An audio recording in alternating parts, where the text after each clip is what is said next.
And joining us now, we have on our program Representative Leila de Lima of the ML Party-list. Magandang maga po sa inyo, Congresswoman. Yes, good morning, Gretchen, and sa mga viewers. Simulan po natin, doon sa apat na bills that the President told Congress to prioritize. You earlier said that the President should have gone all the way to certify these bills as urgent.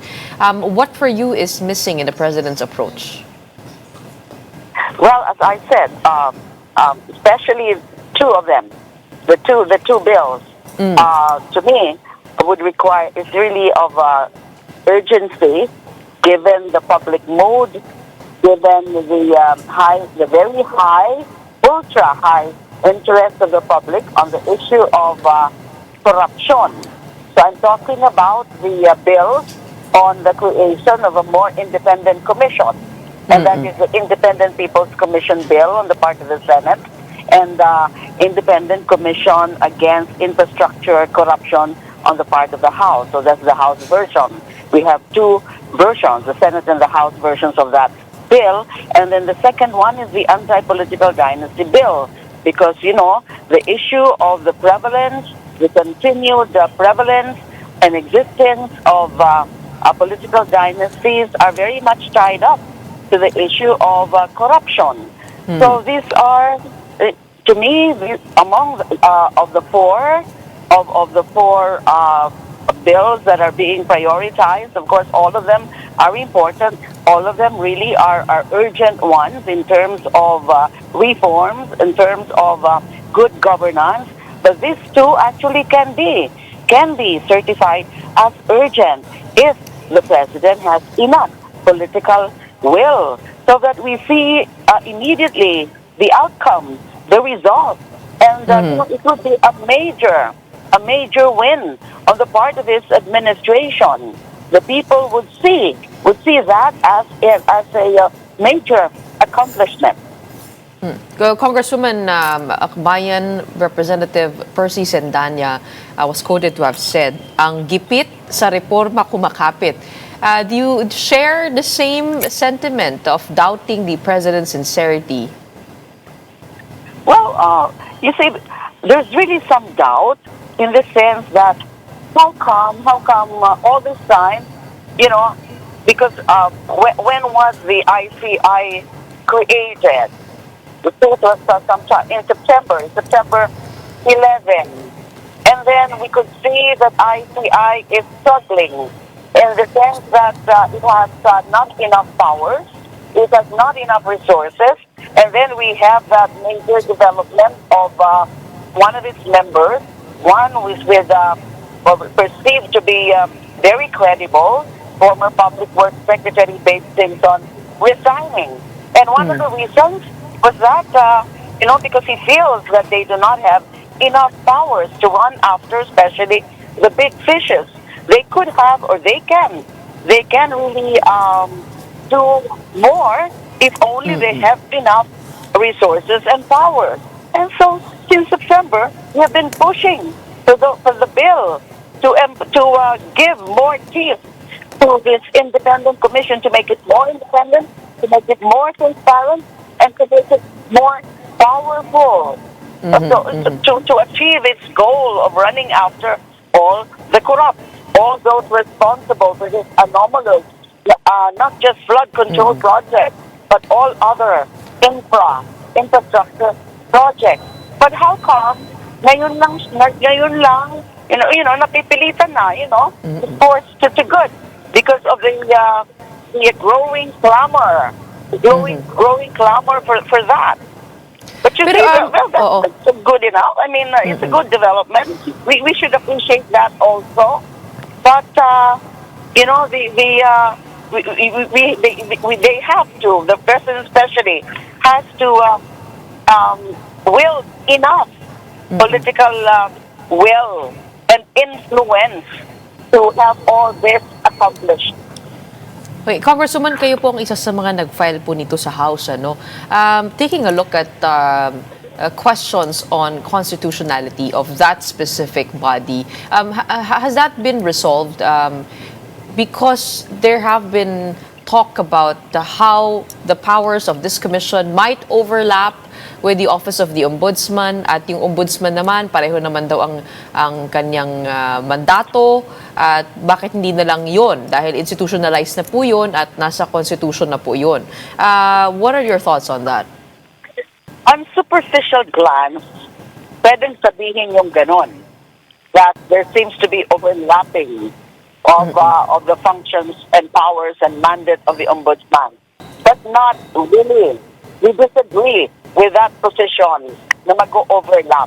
Because in the first place, dun mismo sa bill, at least in the House version, yung Consolidated Substitute Bill, which is still pending at the Appropriations Committee, but already approved at the Government Reorganization Committee, it specifically stated there that nothing in that bill would diminish, would impair, would encroach into the very powers and mandate of the Ombudsman, which is actually the constitutional body.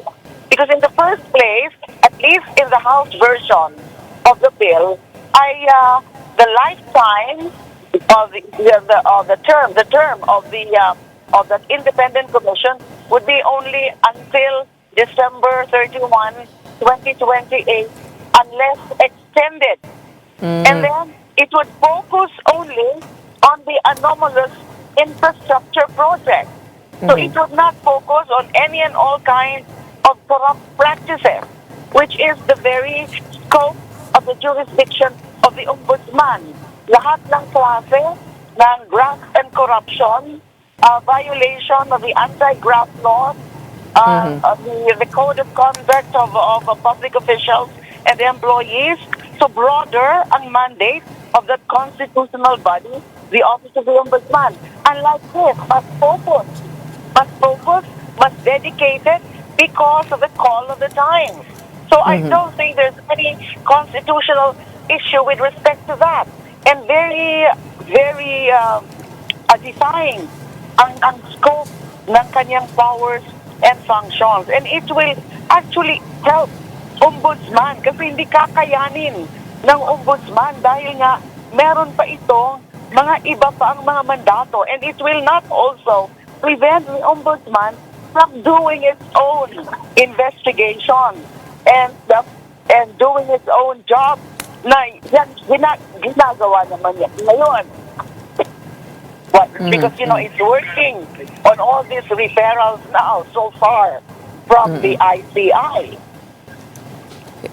Moving on to the Anti-Dynasty Bill, do you think that one has a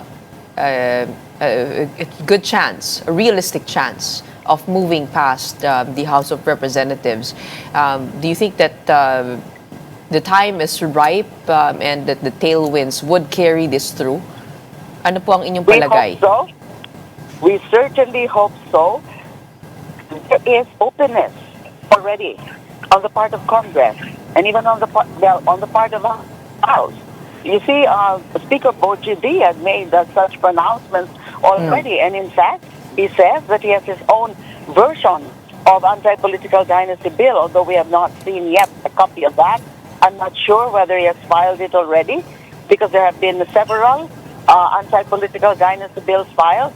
I have my own Anti-Political Dynasty Bill, several other lawmakers, and then including the Akbayan group, they already filed an Anti-Political Dynasty Bill, and several other lawmakers.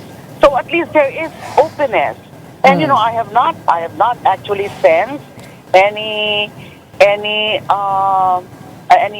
move to block it. I don't know, maybe now they're just being quiet about it. But let's see. But what I'm sure of is that there's going to be a significant level of debate and discussion. Because you see, the issue about whether it would extend up to whether it's second degree of relationship, third degree, fourth degree. Yan, pag-uusapan pa yan because are different on that. There are bills na hanggang second degree lang, and then there are bills hanggang fourth degree, and also the issue about simultaneous holding of positions. Kailangan bang would it be a total ban in the sense na isa lang dapat during an election, one election, isa lang, o pwede bang isa sa national, isa sa local, coming from the same political family? So all those will have to be discussed thoroughly, and we anticipate heated, serious, if not heated, ready, and like ko, hindi man na nakakalap sa committee level, hindi man narating sa plenary because of resistance. Because, many percentage of members of the House come from political families. And with public dissatisfaction at one of its highest points right now, I do agree with you, that it might be a good time to push this because also the institution needs to regain the trust of the people. But what do you think about the proposal of Congressman Erice? Ang sabi po niya, pwede pong magkaroon ng petition for the Supreme Court itself to be the one to draft its own legal definition of a political dynasty. At ang kanyang argument po ay it's been 4 decades since the Constitution ordered Congress to pass a law on dynasties. Thus, hindi pa nagagawa yun in 4 decades. Thus, the SC can take matters in its own hands already. Your thoughts on that? Is that legally tenable? Well, that position actually evinces pessimism on na ang iniisip ni my colleague, Congressman Erice, is that next to impossible to pass the Anti-Dynasty Bill. But I still hoping na magkakaroon ng Anti-Dynasty Bill. So that is an option actually. Ang parang sinasabi dito, pwedeng mag-judicial legislation ang Supreme Court. But what the Constitution says is that there has to be a law that actually defines political dynasty. But that proposal would entail the Supreme Court engaging in what we call judicial legislation. Now it actually depends on how the Supreme Court will do it. Theoretically, it can be done, but how exactly the Supreme Court will do it has to be within the very bounds of the Constitution. But then again, it's the Supreme Court that ultimately says what is constitutional. So even if people will disagree that, you cannot do that because that is actually tantamount to judicial legislation, but once the Supreme Court says that it's okay, that's what the Supreme Court says, okay, we'll do it ourselves, then who can question that? So that is actually a pragmatic solution that's being proposed by Congressman Erice, because maybe he sees really that very, very little chance, if not nil, to have an anti-dynasty bill at the congressional level.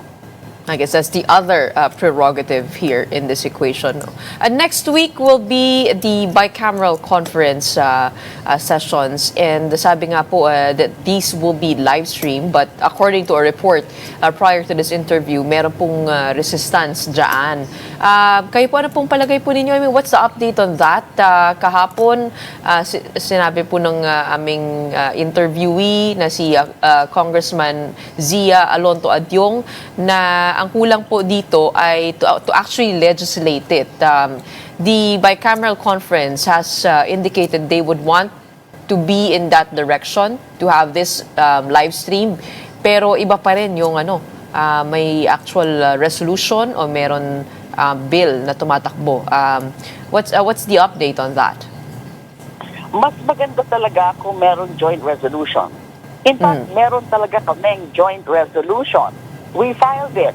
Ako po kasama doon, and then nandun po the Akbayan block, and then nakasama rin po namin si Congresswoman Crisel Lagman, and also Congresswoman Nakakabag-Ao, that we call ourselves the Reform Bloc. We filed that. July, if I'm not mistaken, or September, we filed a joint resolution number 2, and we're just wondering how come it is not moved. And I'm planning to raise it actually later, in the form of a parliamentary inquiry. Although I heard a statement from the Appropriations Committee Chair, Tuan Singh, that the House is committed to for the live streaming of the Bicam. Pero syempre iba kung merong joint resolution, because the Senate meron sila. Yes. But how come the House has not actually adopted a similar resolution, which has been pending, as I said? So But would a joint resolution be enough to institutionalize the practice? Well, at the moment, pwede na po yun. Because, it was the bill, it would take a longer process. So maybe next time, a bill can be passed that would really institutionalize that practice. But at the moment, pwede munang joint resolution. So both the Senate and the House, but the Senate already has its own, then the House should do its part. Okay. The Makabayan Bloc earlier announced plans to refile an impeachment complaint against the Vice President come February. Kayo po ba, ang grupo po ninyo, the Reform Group, do you have also plans to move in that direction? Or are you hearing anything about people planning to file an impeachment against the President? Because if you put it side by side, kung titignan niyo po yung mga numero, parang medyo mas malaki po yung lumalabas dito na korupsyon sa flood control probe. I mean, how has your group balanced that out in terms of where you find yourselves in the political spectrum? There has been no formal discussion yet on the matter. What we're doing now is that we've been monitoring all of this development, and especially itong mga pronouncements na ito from the President, and how the investigations, because we are really pushing for this independent commission para nga talagang magkaroon o mas palawak, mas comprehensive, mas independent investigation, and let's see where the evidence, the complete evidence will reach or will point to. And if this evidence will point to the highest, then let's see what should be the next step in terms of exacting accountability. But as I said, wala pang mga formal discussions about that matter. Okay, and we are with you in keeping our eyes zoned in on the probe, and Yes. We support that The highest resolution. form of vigilance. We are adopting and exhibiting the highest form of vigilance. All right. Maraming salamat po for joining us today and giving your reaction to the 4 bills that the President has asked Congress to prioritize. Maraming salamat. We have Representative Leila de Lima of the ML Party List. You're welcome. Have a good day.